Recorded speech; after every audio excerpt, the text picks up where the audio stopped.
Okay, what's up with Ali Zoe Adams, the guy that's been making the round? So it's a very good book that someone did, Zopan Mafia. I might do a longer story. Got a lot of information out of that book. You can check it out on Kindle if you're interested. But let's look at his 2017 court filing, United States of America versus Ali Lewis Adam.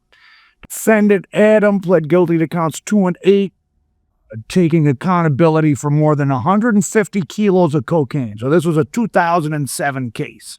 And the pre-sentence investigation indicated that Adam is accountable for at least 1,000 bricks. So a very major trafficker. I think that most of this went on in Columbia, South Carolina. This is per what Adam said in the Zopan Mafia book, which, again, you can read the stuff on your own. During a sentencing hearing, the court and defendant's counsel discussed the fact that the amount in question was in excess of $1,500, although the amount pertinent to calculating defendant's base level under the sentencing guidelines was in excess of $150, and the government proffered that the amount was actually in excess of $1,500. So the government claims it had information that he trafficked over 1,500 bricks from primarily Miami to Columbia, South Carolina during the 90s into the early 2000s. But they're only were going to use 150 to calculate a sentence. Now, I'm not a lawyer. I don't know why they pick which amount. Maybe that it's, if he's pleading guilty, they're willing to, not try to count all of it against him. So, of course, in a pre-sentence investigation, they assign you a score, which determines how much time you get. He got a score of 40, which combined with his criminal history category yielded a sentencing range of 360 months to life. So 30 years. So he ends up getting 360 months, 30 years, and another 240 months, 20 years, which were concurrent. On February 24th, 2010, so this is a couple years after the case, which happened in 2007, the government filed a motion. The government filed a motion for downward departure, which requested that defendant's sentence be reduced by 33% for having substantially assisted in the prosecution of others. The court reduced defendant's sentence to concurrent terms of 220 months and 220 months. So he went from 30 years to 220 months is actually, 18 years. So that'd be about, with your little bit of parole and all that, that's why he just now got out in late 2023, early 2024. So he was trying to get some more time off because the sentencing guideline changed. But because the government only used 150 bricks against him at the time of sentencing, even though his PSI stated he's accountable for at least 1,000, they didn't give him the extra downward departure. So his 220-month sentence stood. Ali had an uncle that was a Florida State trooper that the feds feel like was transporting stuff for him. As of the time of this book being written, the uncle was still on the run. He disappeared. He never was caught. So Zoe did not turn him in, or Ali Adam did not turn him in.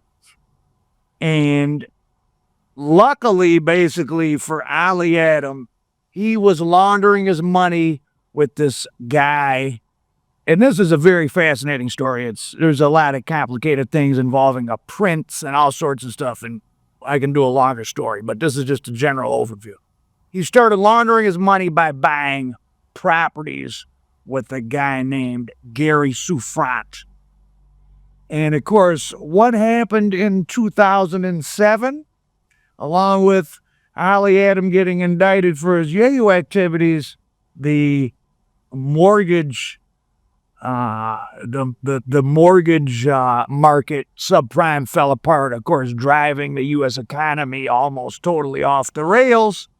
And for several years, the priority of the feds became getting people who were responsible for, that they felt were responsible for causing the subprime implosion. Okay, I just found another very interesting document about Mr. Adam. When he was arrested in California, and he was soon moved to the federal detention center in Miami once he was hit with the continuing criminal enterprise and other charges. Now, he was placed into an extremely restrictive administrative segregation. He was not allowed to have bottled water, even. Very uncomfortable setting. He was placed in administrative segregation. I don't think he asked to be, but it was because the federal government had credible information that the Mexican Mafia had a hit out on him, and that there were 3 Mexican Mafia members at the FTC Miami location, and that there were also other gang members that, or just other people there that might perform actions on behalf of the Mexican Mafia. Why was there a hit on Mr. Adam? Which he didn't say that there wasn't. I don't think he asked to be checked in, but the information came from, and the LAPD didn't want to give too much information, and Mr. Adam was never charged with this crime, but that he executed a Mexican Mafia member during a 2005 transaction in Los Angeles. So 2 years before he was indicted, he was thought to have taken out. Well, now, what does Mexican Mafia mean? Does it probably might mean a CARTEL member? I don't know. It doesn't give a lot of information, but he was put in extremely uncomfortable situation. Mr. Adam was in general population during the time he was in the Los Angeles federal lockup, though that wasn't for that long of a time. And when he got to Miami, they put him in administrative segregation there, even though Miami was his backyard. And Adam actually told the feds that that his life was not a threat and that he should be allowed out. But he did suggest that since there were 3 guys there, that they could simply place a separation on those 3 from him. There is nowhere in the general population where Adam could be placed where FTC could assure that there are no Mexican Mafia or other gang members. Through the years 2000, 2010, the government had targets they considered more important than traffickers. Those targets were anybody that had something to do with the collapse of the housing market. Gary Souffrant and people like him contributed to the housing bubble, and the government wanted Ali and his co-defendants to testify before the grand jury against Gary Souffrant. Now, when Ali Adam got indicted, he couldn't get money for a lawyer because Gary Souffrant had been stealing it. So he says, after Gary did what he did with my lawyer and my company, I felt like he didn't deserve my loyalty. In April of 2009, all 6 of the defendants and their lawyers negotiated terms with federal prosecutors for an all-around conviction. There was a co-defendant named Graylin Kelly. I guess he was a Zopound. He did not testify against Gary Souffrant, but still took the plea in order to free Ali's family. So they were putting a squeeze on Adam Ali's, the mothers of 2 of his different children, I think maybe his own mother. And on May 18th, 2009, a 59-count indictment was returned against Gary Souffrant and his wife and other family members. The indictment started with money laundering that exceeded $7 million and included charges like mail fraud, bank fraud, making false statements to mortgage lenders. And Ali says this is a direct quote from Ali Adam. I saw Gary in a holding cell next to me, and I asked him, how are we going to handle this money situation? He told me he didn't know my company had drug money and that he thought it all came from concerts. So he confronts him about stealing his money. Gary Souffrant is playing dumb and saying, oh, I didn't know you were a criminal when you were bringing me all this money. In February of 2010, after a 5-week jury trial, Gary Souffrant was found guilty of 46 charges. Ali's sentence was reduced to 220 months, 18 years.